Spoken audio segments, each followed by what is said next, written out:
Olá, galera da Arsenal Brasil. O Matheus pediu muito para eu fazer um pós-jogo e a única hora que eu tinha era 5h18 de um domingo. Então, se minha voz estiver esquisita, se minha cara estiver meio amassada, é porque ainda é de madrugada. Enfim. Que jogo ontem, né, cara? Que jogo. E vou falar tudo ao contrário, mas tem um sentido, porque lembra quando a gente ganhou do Nottingham Forest em casa por 5-0, que o Reece Nelson entrou super bem, fez um gol, uma assistência. No jogo seguinte ele ganhou a chance de começar jogando, não foi muito bem, e depois ele se machucou, mas ele estava ganhando espaço no elenco, ele se machucou, enfim. Ele tá ficando sem contrato agora. Eu achei que a gente não ia mais vê-lo nessa temporada, mas felizmente eu estava completamente errado. E eu queria falar um pouquinho sobre o Reece Nelson antes de falar sobre o jogo. Ele é um cara que parecia ser uma estrela de Haaland quando foi emprestado ao Hoffenheim. Ele teve um empréstimo de 6 meses no Hoffenheim, ele jogou muito, acho que ele fez 6 ou 7 gols em 12 jogos, alguma coisa, 12 ou 14 jogos, alguma coisa assim, pelo Hoffenheim. Foi muito bem jogando na ponta esquerda, cortava para a direita, batia muito bem. Ele é um jogador talentoso, mas ele é um jogador quebrado, né? Ele começou a se machucar muito e ele perdeu o ritmo. E teve um ano que o clube queria que ele saísse emprestado, ele quis ficar e não jogou e perdeu o desenvolvimento. E na verdade essa é a tônica do Reece Nelson. O Reece Nelson sempre quer ficar no Arsenal porque ele ama o Arsenal, ele não quer sair. Ele teve a oportunidade de sair de graça e forçou uma extensão de um ano com o clube, e agora ele tem 3 gols e 2 assistências pelo Arsenal numa temporada de título. Isso me faz lembrar muito o título de 98. O Wenger tinha contratado como, sei lá, quinta opção de ataque o primo do George Weah, o Christopher Weah. Ele era muito ruim, só que ele fez uns 3 ou 4 gols que foram fundamentais para aquele título, sabe? Inclusive um golaço de fora da área não muito diferente desse aqui. Se você procurar Chris Weah gol 98, você provavelmente vai achar esse gol no YouTube. Não é muito distinto do gol do Reece Nelson. Eu não acho que o Reece Nelson seja ruim que nem o Chris Weah, que na verdade o grande mérito da carreira dele foi ter sido primo do George Weah, mas a circunstância é muito parecida, e todo time campeão precisa de um herói improvável de vez em quando, né? A não ser que você seja, sei lá, tipo uma máquina governada por um Estado-nação que tem receitas infinitas. Você precisa desses caras às vezes, e ele foi esse cara mais uma vez pro Arsenal. Então, e acho que ele pode ser de novo em algum momento. Ele não é um jogador ruim, ele é um jogador com dificuldade de desenvolvimento por decisões ruins dele mesmo na própria carreira.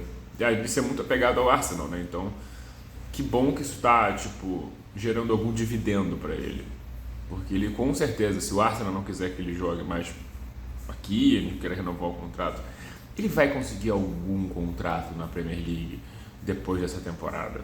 Então eu fico muito feliz nesse sentido também. Mas vamos voltar para falar do jogo. Cara, a gente tinha 10 segundos de jogo, tava 1-0 pros caras. Foi uma jogadinha ensaiada que eu acho que o time não sacou.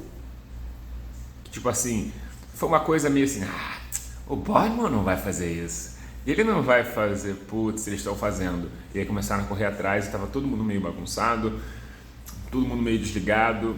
Eu achei que o Zinchenko estava desligado no lance, o Saliba estava totalmente desligado no lance porque ele perde o marcador dele. Gabriel tenta dar um bote desequilibrado porque ele também estava desligado, todo mundo estava dormindo. E aí o time foi meio em pânico pro ataque, sabe? Uma coisa meio indignada. E acho que foi mais isso, uma coisa meio indignada. O time estava indignado que estava perdendo pro Bournemouth. E a gente jogou o primeiro tempo fora, basicamente. A gente criou muito pouco no primeiro tempo porque a gente não teve aquela coisa de respira, calma, temos 90 minutos para virar esse jogo, a gente já ia fazer 2 gols de qualquer jeito, vamos jogar com calma aqui que o jogo vai vir naturalmente.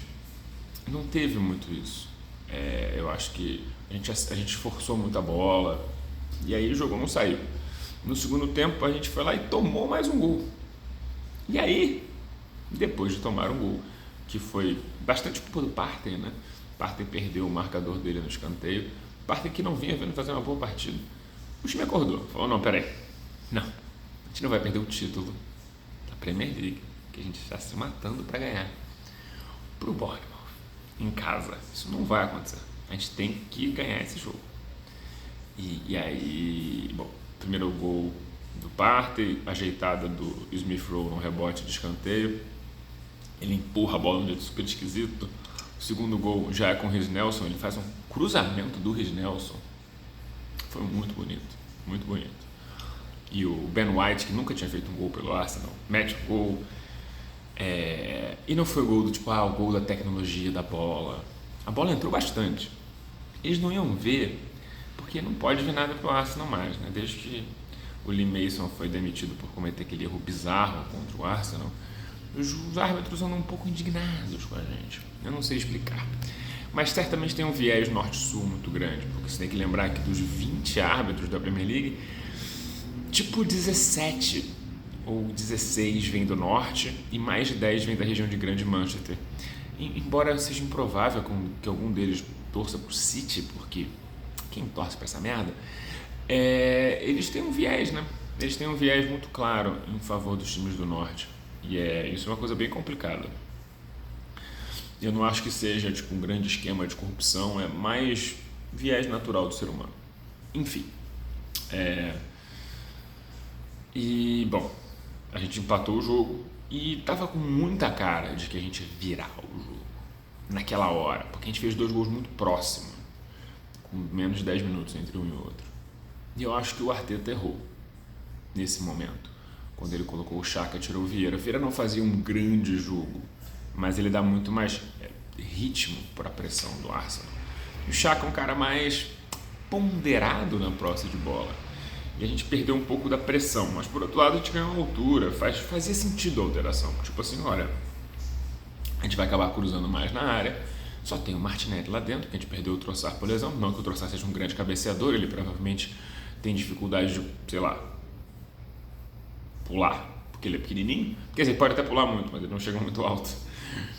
Então, a gente não tem jogadores muito altos. O Martinelli até é relativamente alto, ele tem 1,80m, mas ele não é um cara fisicamente para conseguir se deslocar de um zagueiro, só sendo a referência, né? Se ele for um cara mais surpresa, eu diria que ele cabeceia super bem.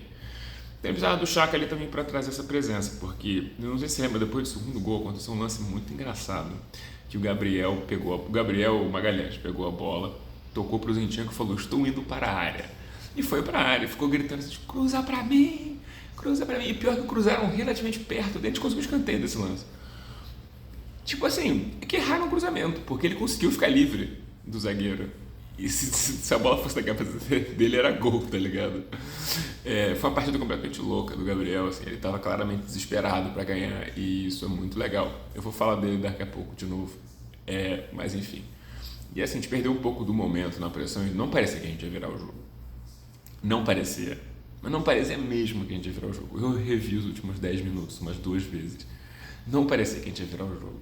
Só que, cara, como diria o Gabriel pro Reiss Nelson depois do jogo, eu não sei se vocês viram, isso é muito engraçado. O Gabriel segura o Reiss Nelson assim, fala This is God, apontando pro céu, assim, This is God. Aí o Reiss Nelson, sei lá, ele deve ter ficado meio sem graça pela reação do Gabriel. E o Gabriel fica pra ele, é sério. Tipo, ele aí que ele não entendeu mais nada, né? Coitado. A bola sobra pro Nelson e ele descreveu depois do jogo o gol. Ele falou, não, eu tentei matar pra minha direita. Você pode ver que ele dá uma ajeitada esquisita com o pé direito. Eu tentei matar pra minha direita, que é a boa. Só que eu vi que tinha 3 defensores daquele lado. Aí eu falei, vai ter que ser com a esquerda. Aí eu joguei pra esquerda e falei assim, cara, vou bater com toda a força que eu tiver e torcer pra entrar no ângulo. É isso. E entrou, porque nem é uma perna boa dele, não é um chute bom dele. Ele é destro, né? E entrou, e foi um golaço, assim. O goleiro não tive nem conseguiu esticar os bracinhos dele para tentar buscar a bola. Foi sensacional, cara, assim. Top 10 momentos dessa temporada. Certamente esse jogo vai estar lá. Se a gente for campeão, esse jogo vai ser um jogo inesquecível.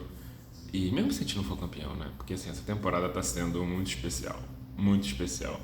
E é muito difícil, porque assim, sabe o que parece? Parece que a gente está esperando o time decepcionar a gente. Porque eu não acho que a gente, sei lá, eu pelo menos, eu não acho que a gente vai perder o título pro Liverpool, tá ligado? No sentido assim, a gente vai jogar em Anfield, vai perder o jogo, a gente vai perder a vantagem, e depois no Etihad o City ganha da gente de novo, a gente perde o campeonato por um ponto, porque a gente perdeu, sei lá, pro Liverpool fora e pro City fora, o que seria completamente aceitável. Não, se a gente perder o campeonato, a gente vai perder um jogo escroto. Então a gente fica esperando, é isso, a gente está constantemente esperando a gente ser decepcionado pelo Arsenal. E eu acho que isso diz muito sobre os últimos anos do clube, né, de ter uma fanbase meio traumatizada, mas eu acho que a gente não pode mais ser assim. A gente pode até ter dúvidas se vai ser campeão ou não, isso não é o ponto. Mas parece que essa coisa de a gente sempre esperar que o time falhe não é legal. A gente tem que começar a ter uma visão um pouco mais positiva em relação a esse elenco, aos jogadores. Tem muito jogador muito bom nesse time. Então, quando o time toma um gol, não tem que ficar fazendo caça às bruxas, que o jogador é inútil, que tem que ser vendido. Eu acho que a gente tem que ter um pouquinho mais de paciência, porque o que a gente está fazendo nesses últimos, sei lá, ano e meio é uma evolução muito grande. A gente tem todas as condições de, se não for campeão esse ano, ser campeão ano que vem. Saca, o Martinelli renovou, o Saka renovou, eu acho que o Saliba vai renovar, esse time vai ser mantido junto.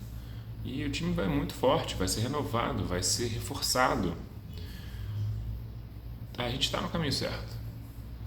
Depois de muito, muito tempo, eu diria que desde 2011, assim, desde antes da temporada que saiu o Nasri e o Fábregas, a gente está no caminho certo. Então, vamos aproveitar, vamos curtir. E agora tem maratona e Europa League e tal, mas o foco continua sendo na Premier League, na minha opinião. Espero que a gente consiga ganhar todos os pontos até a parada da Copa, porque a gente vai precisar muito, muito dessa gordura na reta final. E eu espero que a lesão do Trossard não seja de fato séria, ele tenha saído mais por precaução. Porque se ele teve uma lesão de adutor, por mais que seja leve, esquece, não joga mais essa temporada, ele está jogando muito. Isso vai ser um problema. Espero que Jesus volte logo, porque só Jesus salva.